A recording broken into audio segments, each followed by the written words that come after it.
Hello,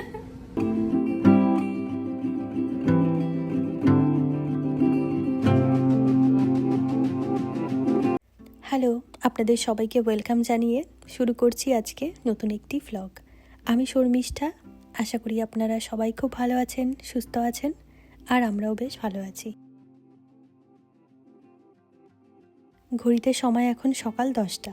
বাইরের ওয়েদারটা আজ বেশ ভালো, রোদ উঠেছে খুব ভালো, তবে খুব একটা গরম নেই। মাঝে মাঝে আবার খুব সুন্দর ফুরফুরে হাওয়া দিচ্ছে। বাইরের পরিবেশটা সকালে বেশ ভালো লাগছে। সেদিন ইন্ডিয়ান বাজারে গিয়ে দেখলাম বেশ ভালো কিছু ডাব এসেছে, তাই সঙ্গে করে কয়েকটা ডাব নিয়ে এসেছি। তবে জানেন তো, ডাবটা নিয়ে তো এসেছি ঠিকই, কিন্তু এই কাটা যে কি ঝামেলা। একে তো আমাদের কাছে দা নেই, তার উপরে দোকান থেকে মুখটাও কেটে দেয়নি। তাই আর শেষমেশ কিছু না পেরে ওই রান্নাঘর থেকে চাপাতি নিয়ে এসেছি, সেটা দিয়েই এই ব্যালকানিতে বসে অনেক কষ্ট করে আমাকে ডাবের মুখগুলো ছাড়িয়ে দিয়েছে। বাঙালি হয়ে যদি এটুকু ট্যালেন্ট না থাকে তাহলে আর কি করে হবে বলুন। দা নেই কাছে তো কি হয়েছে, চাপাতি তো আছে, সেটা দিয়েই কোনো রকম ব্যবস্থা আমরা করে নিয়েছি। আর এই ডাবের জলটা যে এত মিষ্টি হবে সেটা তো আমি ভাবতেই পারিনি। খুব ভালো ছিল। আমাদের বাড়িতে একটা ডাবের গাছ রয়েছে, আপনাদের হয়তো ভ্লগে দেখিয়েছি, আমার যে বাড়ির ভ্লগটা আপনাদের সঙ্গে শেয়ার করেছিলাম সেখানে। আমাদের গাছে জানেন তো এখনও কত ডাব হয়ে রয়েছে, তবে খাওয়ার লোক নেই, সব মা বিক্রি করে দেয়। আরও যেহেতু মার সুগার আছে, খেলে কটাই বা খাবে, হয়তো ওই একটা বা দুটো খায়, বাকি সব বিক্রি করে দেয়। আর এখন আমি সেটাই ভাবছি, আমরা এখানে এসে কত টাকা দিয়ে ডাব কিনে খাচ্ছি, অথচ আমাদের বাড়ির ডাবগুলো অন্য লোকে আবার টাকা দিয়ে কিনে খাচ্ছে। তো যাই হোক, আজকে না অনেক দিন পর আমার খুব ব্রেড বাটার খেতে ইচ্ছা করছিল। ওই ব্রেডটাকে আগুনে হালকা করে সেকে একটু পোড়া পোড়া ভাব হবে, যেটা হয়েছে ঠিক আমার এই ব্রেডটা। এর ভেতরে একটু বেশি করে বাটার দিয়ে আর চিনি দিয়ে খেতে খুব ভালো লাগে। আগে দেখতাম দেশে ওই চায়ের দোকানগুলোতে এক ধরনের ব্রেড পাওয়া যেত, মাথাটা একটু পোড়া টাইপের থাকতো। সেটাকে দেখতাম মাটির উনুনে খুব ভালো করে সেকে তার উপরে বাটার আর চিনি দিয়ে দিত, সেটা খেতে যে কি অসাধারণ লাগতো। এখানে আর সেসব পাবো কোথায়, তাই ভাবলাম ওই স্লাইস যে ব্রেডগুলো আছে সেগুলো দিয়েই করে খাই। আর এর সঙ্গে আমি কিছু ফল নিয়েছিলাম, স্ট্রবেরি আর চেরি। আর সকালে জলখাবার শুধু আমার একার জন্যই বানিয়েছি, কারণ ওর জলখাবার অনেক আগে খাওয়া হয়ে গেছে। ও সকালের দিকে একবার বেরিয়েছিল, এখন আবার ঘরে এসেছে, কিছু কাজ ছিল, এরপরও আবারও বেরিয়ে গেছে, আরও আসবে সেই বিকেলের দিকে। আর এদিকে সকালের খাবার খেয়ে আমি আর খুব বেশি দেরি করিনি, এখন এই দুপুরে রান্না শুরু করে দিয়েছি। আর আপনাদের সঙ্গে গল্প করতে করতে এটাও বলা হয়নি, আজ হলো আমার হাজব্যান্ডের জন্মদিন, তাই আজ ওর খুব পছন্দের মাটন বিরিয়ানি রান্না করছি।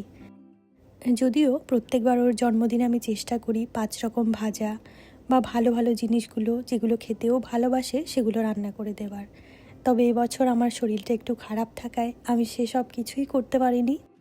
ওই কোনো রকম একটু না করলে হয় না। আরও যেহেতু আমরা দেশের বাইরে থাকি, এই দিনটাতে বিশেষ করে বাড়ির লোকেদের কথা তো সবারই খুব মনে পড়ে, তাই আমি আমার মতন করে একদম ছোট্ট করে চেষ্টা করছি ওর জন্মদিনটা পালন করার। যদিও আমাকে অনেকবার বারণ করেছে কিছু করতে, তবুও আমার মনটা মানতে চাইছিল না, তাই ভাবলাম একদম ছোট্ট করে হলেও একটু করি। এদিকে আমি মাটনটাকে তো ম্যারিনেট করে নিয়েছি, আর বিরিয়ানি বানানোর জন্য চালটাকে আমি প্রায় 3 ঘন্টা মতন ভিজিয়ে রেখেছিলাম। আর এই জলের মধ্যে আমি কিছু গোটা গরম মশলা, ওই যেমন দারচিনি, এলাচ, লবঙ্গ, সাজিরে, সামরিচ দিয়ে দিলাম, যাতে ফ্লেভারটা খুব ভালো আসে।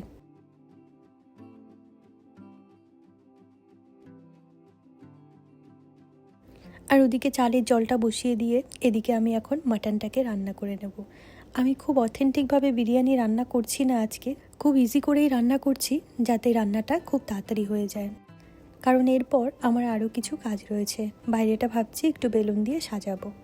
আর এখানে বিরিয়ানির জন্য আমি ডিম নিয়ে নিয়েছি। ডিম না দিলে আমার মনে হয় বিরিয়ানিটা অসম্পূর্ণ হয়ে যায়, সেটা চিকেন হোক বা মাটন।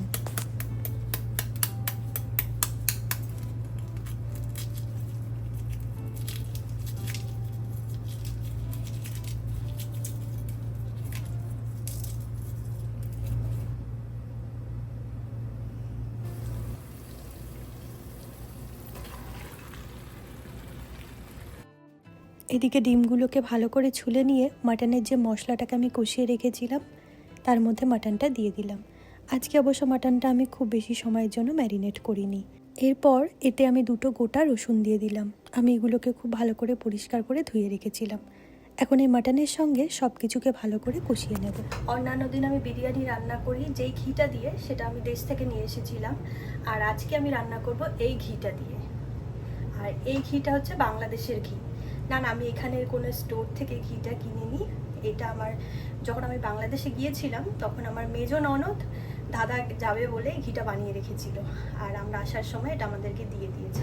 আমার মেজো ননদের বাড়িতে গরু রয়েছে, তো সেই গরুর দুধ থেকে একদম খাঁটিভাবে বাড়িতে তৈরি করা ঘি। আজকে এইটা দিয়ে আমি বিরিয়ানি রান্না করে তার ভাইকেই খাওয়াবো, যেহেতু আজকে তার জন্মদিন। বেশ ভালোই হবে আশা করি। ঘিটা তো একদম খাঁটি, এ সম্পর্কে আর বলার কিছু নেই।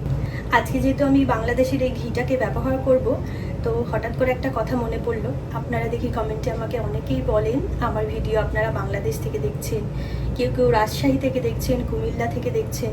তাদেরকে জানাই অসংখ্য ধন্যবাদ। যদিও আমি কমেন্টে সবাইকে উত্তর দিই, তবুও সবাইকে তো আর ওইভাবে লিখে লিখে মনের ভাবটা সেভাবে প্রকাশ করা যায় না। তো আজকে ভিডিওর মাধ্যমে বলছি, যারা বাংলাদেশ থেকে আমার ভিডিওকে এত ভালোবাসা দিয়েছেন তাদের সবাইকে জানাই অসংখ্য অসংখ্য ধন্যবাদ। আর যারা আমার দেশ থেকে ভিডিও দেখেন, মানে আমার ভারতবর্ষের মানুষ, তাদেরকে তো আলাদা করে ধন্যবাদ দেওয়ার কিছুই নেই। আমরা বাংলাদেশ থেকে যারা দেখছেন তাদের কাছে, আমার দেশ থেকে যারা দেখছে তাদের কাছে আমরা সবসময় খুব কৃতজ্ঞ। আর আপনাদেরকে অসংখ্য অসংখ্য ধন্যবাদ। হয়তো আমি সবার কমেন্টের উত্তর সেভাবে দিয়ে উঠতে পারি না, তো যাই হোক, আপনারা এভাবেই পাশে থাকবেন। আর আবার আপনাদেরকে জানাই অসংখ্য ধন্যবাদ। তো চলুন আজ আর দেরি করবো না, রান্না তো শুরু করে দিয়েছি, বাকি প্রসেসটাও শুরু করে দিই, নাহলে দেরি হয়ে যাবে। আর এখানে বিরিয়ানিতে দেওয়ার জন্য আমি কিছুটা দুধ একটু উষ্ণ গরম করে নিয়েছি, তাতে কিছুটা কেসর দিয়ে দিলাম। আর এখন এর ভেতরে এক এক করে কেওড়া জল, গোলাপ জল আর একটু মিঠা আতর মিশিয়ে দেব।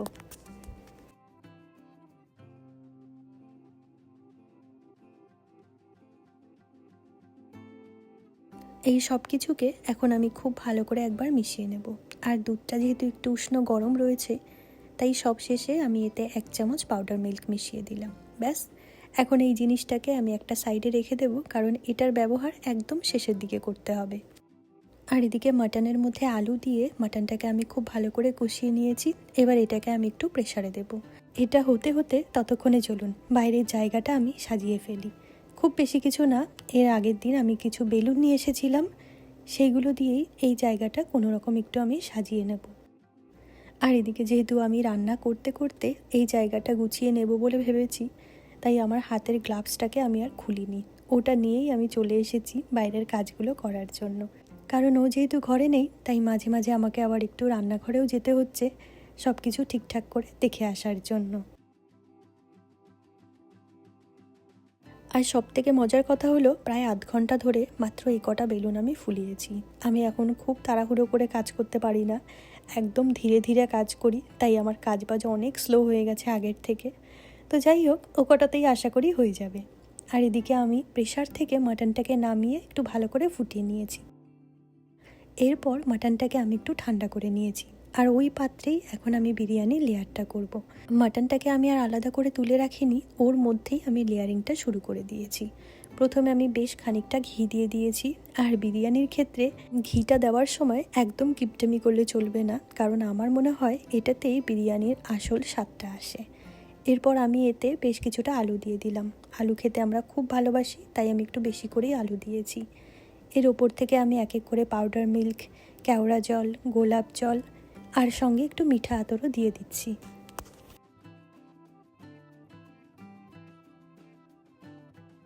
এখন এটাতে আমি পরিমাণ মতন বিরিয়ানি মশলা দিয়ে দিচ্ছি। আর এই বিরিয়ানি মশলাটা আমি ঘরেই বানিয়েছি গতকাল রাত্রে। আর এখন সব শেষে এর ওপর থেকে আমি কিছুটা পেঁয়াজের বেরেস্তা দিয়ে দেবো। ব্যাস, আমি এই একটা লেয়ারিংই করছি। আর এর ওপরে আমি এখন পুরো চালটাকে দিয়ে দেবো। এর আগে আমার একটা বিরিয়ানি বানানোর ভিডিওতে একজন দিদিভাই কমেন্ট করেছিলেন চিকেন বিরিয়ানির ফুল রেসিপিটা যেন আমি শেয়ার করি। আমি বিরিয়ানি সাধারণত একটু তাড়াহুড়োর মধ্যে করেই সবসময় বানাই, বা যেভাবে ইজি হয় সেভাবেই বানাই। তবে অথেন্টিকভাবে বিরিয়ানি বানানোর সেই রেসিপিটা আমার এখনও আপনাদের সঙ্গে শেয়ার করা হয়নি। তবে ওই অথেন্টিক বিরিয়ানি আমি যেভাবে জানি প্রসেসিংটা অনেকটাই একই রকম, তবে এখানে না আরও অনেক কিছু অ্যাড করতে হয়। আমি সম্ভব হলে খুব দ্রুতই একদম অথেন্টিকভাবে চিকেন বা মাটন বিরিয়ানির একটা রেসিপি শেয়ার করব। আর এখন এই চালের ওপরে এক এক করে সব জিনিসগুলো আমি সাজিয়ে দিচ্ছি। প্রথমে তো ডিম দিয়ে দিয়েছি, তার ওপরে যে দুধের মিশ্রণটা আমি বানিয়ে রেখেছিলাম সেটাও দিয়ে দিয়েছি। আর এখন আমি তাতে পরিমাণ মতন একটু ঘি দিয়ে দিচ্ছি।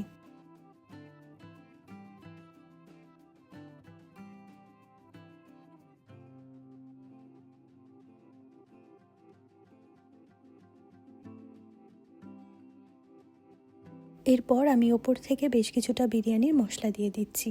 আর এখন ওই মাটনের যে উপর থেকে তেলটা ওঠে সেই তেলটা দিতে হয়, তবে আমার গ্রেভিটা যেহেতু একটু থিক হয়েছে তাই আমি ওপর থেকে একটু গ্রেভি দিয়ে দিচ্ছি তেল সমেত। আর সব শেষে ওপর থেকে দিয়ে দিলাম পেঁয়াজের বেরেস্তা। ব্যাস, এখানে আমার বিরিয়ানির লেয়ারিংটাও রেডি একদম ফাইনাল বসানোর জন্য। আর এখন আমি এটাকে খুব ভালো করে কভার করে নেব, তারপর ওই 45 মিনিটের মতন দমে রেখে দেবো। তাহলেই আমার বিরিয়ানি এদিকে রেডি হয়ে যাবে। ততক্ষণে আমার বাইরে আরও কিছু কাজ রয়েছে, সেগুলোও সারা হয়ে যাবে। আর একপাশে আমি একটু পায়েস বসিয়েছিলাম, পায়েসটাও এর মধ্যে হয়ে এসেছে। আর এখানে আমি দুটো বাটি বানাচ্ছি, একটা ঠাকুরের জন্য আর একটা ওর জন্য।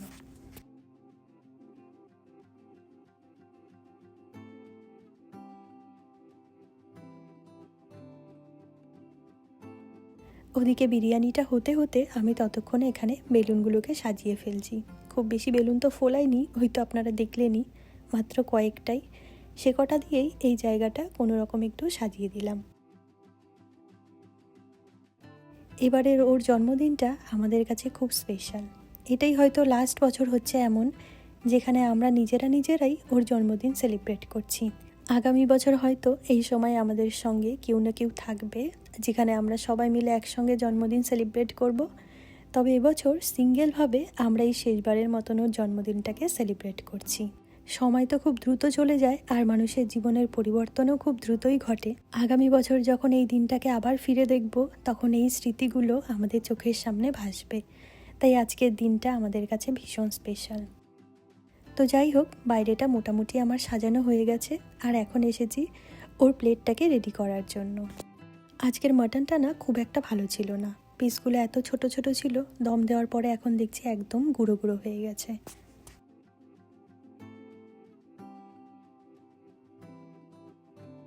আর এদিকে আমি একটা ছোট কেকও নিয়ে এসেছিলাম। কেকটা যেহেতু খুব বেশি বড় না, তাই আমি আলাদা কোনো প্লেটে দিইনি। এই প্লেটের মধ্যেই কেকটাকে আমি সাজিয়ে দিচ্ছি। আর আমাদের বাঙালিদের জন্মদিন মানে প্লেটে পায়েস থাকতেই হবে, পায়েস ছাড়া জন্মদিন একেবারে অসম্পূর্ণ। তো ছোটোখাটোর মধ্যে আমি এটুকুই করতে পেরেছিলাম ওর জন্য।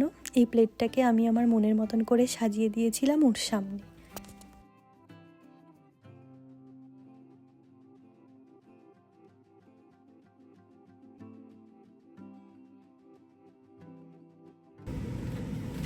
Happy birthday to you.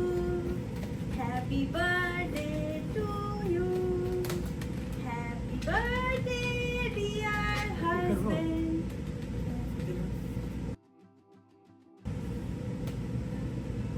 Happy birthday.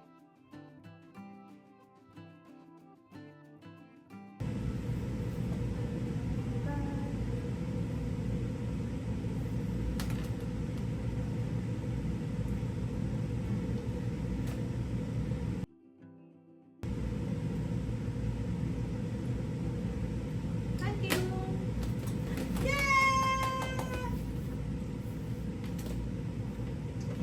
তোমার জন্মদিনে আমি বেশি কিছু তো করতে পারলাম না, কারণ তোমার জন্য আমি এমন একটা সারপ্রাইজ গিফট রেখেছি, যেটা আমার আনতে গিয়ে এত দেরি হয়ে গেছে, আমি আর বাড়ি এসে তাড়াহুড়ো করে কিছু ওর জন্য করতেই পারিনি। তাই আমি অল্প কিছু করেছি।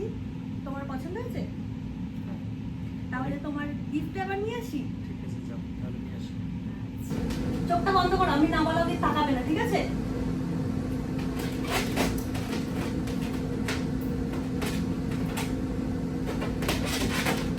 এই নাও তোমার গিফট। চোখ খোলো।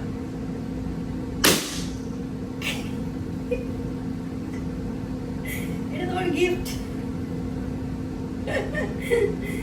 কেমন লেগেছে বলো? অনেক খুশি। খুশি? পছন্দ হয়েছে তোমার গিফট? বলো। অনেক খুশি।